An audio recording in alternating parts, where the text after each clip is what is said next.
Hello बच्चों, कैसे हैं मेरे सभी प्यारे बच्चे, शेर और शेरनियाँ। प्यारे बच्चों, आई होप सभी ज़बरदस्त जिंदाबाद और अपनी तैयारी में लगे होंगे। प्यारे बच्चों, आज का वीडियो एक बहुत ही स्पेशल होने जा रहा है। आई होप आप सभी ने एयरफोर्स की जो नई वैकेंसी आई थी सेकंड 2027 फॉर्म फिलअप कर दिया होगा, जिसकी लास्ट डेट 26 जुलाई थी। प्यारे बच्चों, ये वीडियो उन सभी एस्पायरेंट्स के लिए है जिन्होंने फॉर्म तो भर दिया है लेकिन उन्हें आगे का कुछ पता नहीं है, टाइम बहुत लिमिटेड है।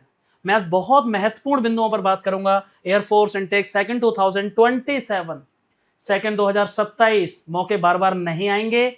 गोल्डन अपॉर्चुनिटी है, समय भी है, सबका होगा सिलेक्शन। क्यों होगा ये भी बताऊंगा। टोटल फॉर्म अभी तक कितने फिल हो चुके हैं, कितने फॉर्म भर चुके हैं और करेक्शन डेट आएगी कि नहीं आएगी। फॉर्म में गलती हो गई है सर, क्या करेक्शन डेट नहीं आएगी? और हो जाओ तैयार, क्या करना होगा, क्या एग्जाम फॉर्म डेट भी बढ़ सकती है, ये सब बातें मैं आप इस वीडियो में डिटेल में डिस्कस करने वाला हूं। प्यारे बच्चों, बिना समय वेस्ट करते हुए सबसे पहले थोड़ा सा मुझे आपको आज मोटिवेट करना होगा इस बात को लेकर कि समय बहुत लिमिटेड बचा हुआ है। एयरफोर्स की न्यू वैकेंसी सेकंड 2027 के फॉर्म भरे जा रहे हैं। 6 जुलाई से फॉर्म भरना शुरू हुआ था, 26 जुलाई उसकी लास्ट डेट थी। डेट बढ़ेगी कि नहीं ये भी मैं आगे आपको बताऊंगा। अभी तक सबसे बड़ा क्वेश्चन बच्चों का है कि सर टोटल कितने फॉर्म भर चुके हैं, अभी तक भरे गए फॉर्म की संख्या कितनी है? तो मैं आपको बता दूं, एक्यूरेट लगभग 2,35,000 से 2,40,000 फॉर्म अभी तक लास्ट रजिस्ट्रेशन के अकॉर्डिंग, और ये प्रूफ के अकॉर्डिंग मैं बता रहा हूं आपको, प्रूफ के साथ बता रहा हूं। 2,35,000 से 2,40,000 फॉर्म भर चुके हैं अभी तक। याद रखिएगा, जो हर बार की तरह एवरेज है। सबसे बड़ा क्वेश्चन, सर क्या एक्स ग्रुप और बाई ग्रुप दोनों में कौन सा टफ होता है, कौन सा सिंपल होता है? ये बहुत बेवकूफी भरा क्वेश्चन है। मैं पता नहीं बच्चे सबसे ज्यादा इसको पूछते हैं कि सर कौन सा टफ है, कौन आसान है। आसान और टफ कुछ नहीं होता, डिपेंड करता है कि एक्स ग्रुप की वैकेंसी कितनी है, बाई की कितनी है। कई बार बाई की ज्यादा एक्स की कम होती है, कई बार ऐसा भी हुआ है कि एक्स की ज्यादा बाई की कम होती है। सो ये टोटली एयरफोर्स के हाथ में, कोई टफ और आसान नहीं है, सबकी अलग अलग कट ऑफ जाती है, state wise cut off, all India cut off जानी है। और इसीलिए प्लीज इन दोनों को दिमाग में से निकाल करके तैयारी करिए कि कौन सा टफ और कौन सा आसान है। सबसे बड़ी बात आपको पता होनी चाहिए, फॉर्म फिलअप होने थे 6 से 26 जुलाई, लेकिन मैं आपको बता दूं डेट ये एक्सटेंड भी हो सकती है। फॉर्म भरने की डेट 26 जुलाई से भी एक्सटेंड हो सकती है, और ये मैं बहुत कंफर्मेशन के साथ बता रहा हूं। 26 जुलाई तक यदि क्लिच आते हैं, फॉर्म उतने प्रॉपर एयरफोर्स को लगता है पिछले 3 इंटेक से डेट को बढ़ाया जा रहा है हर बार, तो ये डेट एक्सटेंड भी हो सकती है, याद रखिएगा इस बात को। लेकिन एग्जाम बिल्कुल टाइम पर होगा, 22 सितंबर एग्जाम की डेट आपको पता है, 22 सितंबर। और यदि इसको लेकर मैं चलता हूं तो लास्ट के 60 डेज बचे हुए हैं। यार ये बहुत बड़ी बेवकूफी होती है। कई बार ऐसा होता है कि बच्चा फॉर्म फिल करता है, फिर एडमिट कार्ड का वेट करता है, तैयारी उसके लिए ना तो वो कभी सोच पाता। अभी 60 डेज मुझे लगता है एयरफोर्स जैसे एग्जाम के लिए मोर देन सफिशिएंट टाइम है। भले ही आप नए एस्पायरेंट्स हैं, भले ही आपको पहली बार पेपर देने का मौका मिलेगा, लेकिन आप 60 दिन को इग्नोर नहीं कर सकते। यहां आपको बहुत ही फोकस्ड रहना होगा प्यारे बच्चे। 60 डेज का मतलब है कि आपको एक दिन भी अब वेस्ट नहीं करना है, अदरवाइज आप रेस से बाहर हो जाएंगे। मैं आपको बहुत एक्यूरेटली चीजें बता रहा हूं। जो पहली बार वीडियो देख रहे हैं, यदि आप मेरे चैनल पर आ गए तो आप समझ लीजिएगा, आपका रिटन तो पास होना ही है, लेकिन फेज 2 के लिए Sudhir defence academy one stop solution है, शायद आपको पता होगा। करेक्शन डेट 100% आएगी फॉर्म भरने के बाद। यदि डेट एक्सटेंड नहीं होती है तो 2 से 3 दिन बाद करेक्शन डेट आ जाती है। यदि फॉर्म की लास्ट डेट बढ़ती है तो करेक्शन डेट जो भी लास्ट डेट होगी फॉर्म भरने की, उसके 2 से 3 दिन में वो करेक्शन डेट को जारी कर देते हैं। यदि आपकी कोई गलती हो गई फॉर्म भरने में किसी भी तरह की, सबसे पहले तो आप मुझे बताएंगे कि ये वीडियो किस स्टेट से आप देख रहे हैं। मुझे अच्छा लगेगा आप अपना स्टेट लिखिए कि किस राज्य से या किस जगह तक ये वीडियो पहुंच रहा है। और करेक्शन डेट याद रखना प्यारे बच्चे, 100% आनी है।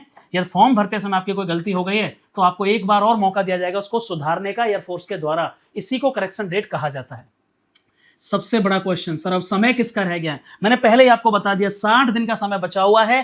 केवल कॉन्सेप्ट पढ़ने से कुछ नहीं होगा, concept plus revision plus mock test. मुझे पता है आपको कुछ बच्चे हंसेंगे कि सर सिलेबस हुआ नहीं, अभी से मॉक टेस्ट कैसे लगाए? अरे बेवकूफ है, मॉक टेस्ट नहीं लगाए तो मैं गारंटी लिख कर दे सकता हूं आप एग्जाम से बाहर होते जा रहे हैं, हो गए हैं।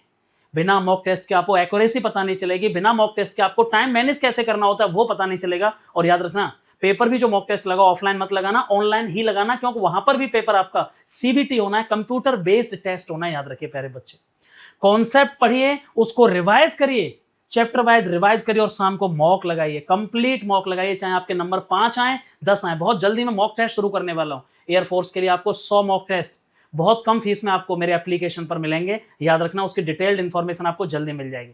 अगले 2 महीने में हम 100 मॉक करेंगे इंग्लिश के, और बाकी का पूरा शेड्यूल मैं आपको बताऊंगा। इसके लिए आप चैनल को केवल सब्सक्राइब कर लीजिएगा। और सबसे बड़ी बात, एक बहुत बड़ा क्वेश्चन बता रहा हूं, ये जो समय बर्बाद होने वाला है आपका, वो किस में होगा?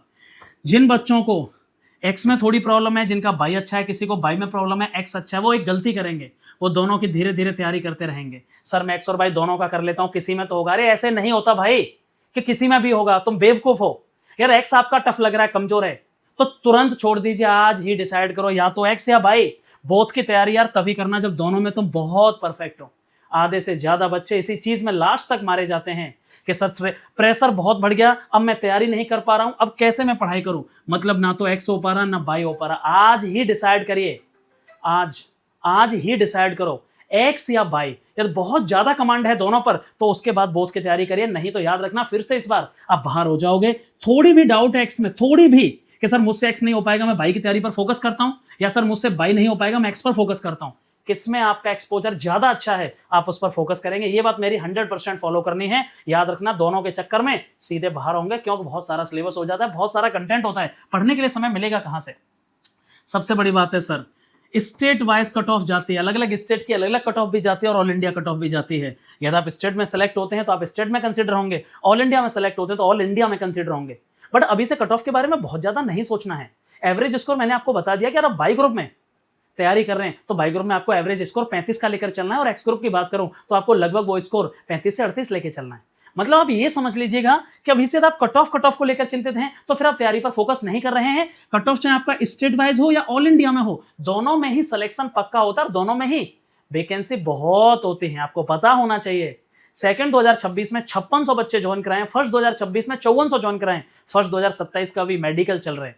सेकंड 2027 वाले बच्चे याद रखिएगा, सबसे बड़ी बात, एक ऐसा सब्जेक्ट सर बता दो जिस पे हम छोड़ ही नहीं सकते, आज मैं उसके बारे में बात कर रहा हूं। याद रखना ये वो सब्जेक्ट है जो आपको सिलेक्शन नहीं दिलाएगा, आपका कट ऑफ में फाइनल सिलेक्शन लेकर नाम आएगा। इंग्लिश को इग्नोर मत कर देना यार, आपकी कितनी भी कमजोर है अच्छी है, इंग्लिश का टारगेट 20 में से 18 होना चाहिए, भले ही बाकी सब्जेक्ट कम रह जाए कोई दिक्कत नहीं है।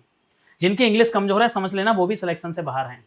मैं फिर रिपीट कर रहा हूं, एक्स और बाई में मिला के एक जो वरदान के रूप में हमें एक सब्जेक्ट दिया गया इंग्लिश, जिसका लेवल हमेशा ही इजी टू मॉडरेट रहता है। कभी इंग्लिश टफ आई नहीं है एयरफोर्स में, कभी नहीं आई है। बच्चों को 20 में से 20 तक नंबर है, याद रखना।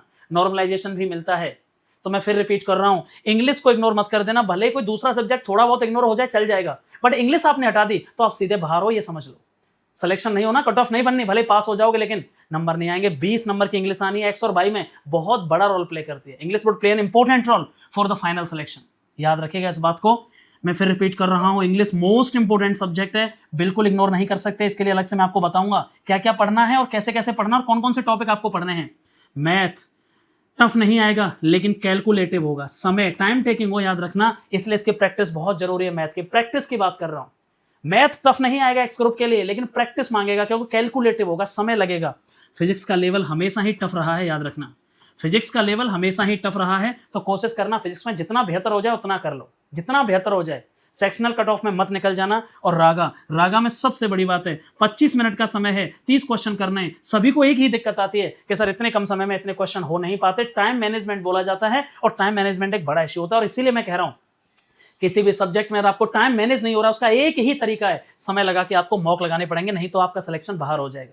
याद रखना, किसी भी एग्जाम में जो टॉप कर रहे हैं वो आपको क्या बताते हैं कि मैंने पहले ही दिन से पहले मॉक को देखा, फिर मॉक के अकॉर्डिंग मैंने तैयारी करी कि कहां मेरा कौन सा सेक्शन वीक है। इसलिए कंप्लीट मॉक बहुत जरूरी है। और यदि आप मेरे चैनल को फॉलो कर रहे हैं तो इंग्लिश की जिम्मेदारी मेरी है 20 में से 20 नंबर दिलाने की। बस केवल आपको एप्लीकेशन डाउनलोड करना है और इस चैनल को सब्सक्राइब कर लेना है। समझ में आया कि नहीं? किसी भी तरह की कोई डाउट है, आपको लगता है आपकी तैयारी बहुत अच्छी है लेकिन सर मुझे मेडिकल में बहुत डिफॉर्मिटी है, पहले ही अपना मेडिकल चेकअप कराने आ जाओ। एसजे प्री मेडिकल सेंटर पर जब भी आपको समय मिले कभी एक दिन आ जाओ, बहुत कम चार्जेस में, बहुत कम फीस में आपका पूरा मेडिकल चेकअप हो जाएगा। यदि जिनकी तैयारी बहुत अच्छी है और जिनको लगता है सर कि मैं मेडिकल में थोड़ी मुझे डाउट है, एक दिन मैं मेडिकल करा लूं जिससे मेरी तैयारी में मन लगा रहे पूरा, तो प्यारे बच्चे SJ pre medical centre is the one stop solution for all the medical related queries और प्रॉब्लम्स। गूगल पे जाइए, एसजे प्री मेडिकल सेंटर डालोगे, इंडिया का नंबर 1 प्री मेडिकल सेंटर है जहां आप बच्चों को रिव्यू दे करके और प्यारे बच्चे आ सकते हो। वीडियो कैसा लगा? अगला वीडियो बहुत इंपॉर्टेंट होगा, अगली इसी सेकंड 2027 की वैकेंसी से रिलेटेड, जिसमें डिटेल्ड में इंग्लिश के बारे में बात करूंगा, सो उसको देखना ना भूलिएगा। तब तक के लिए बाय बाय एंड जय हिंद।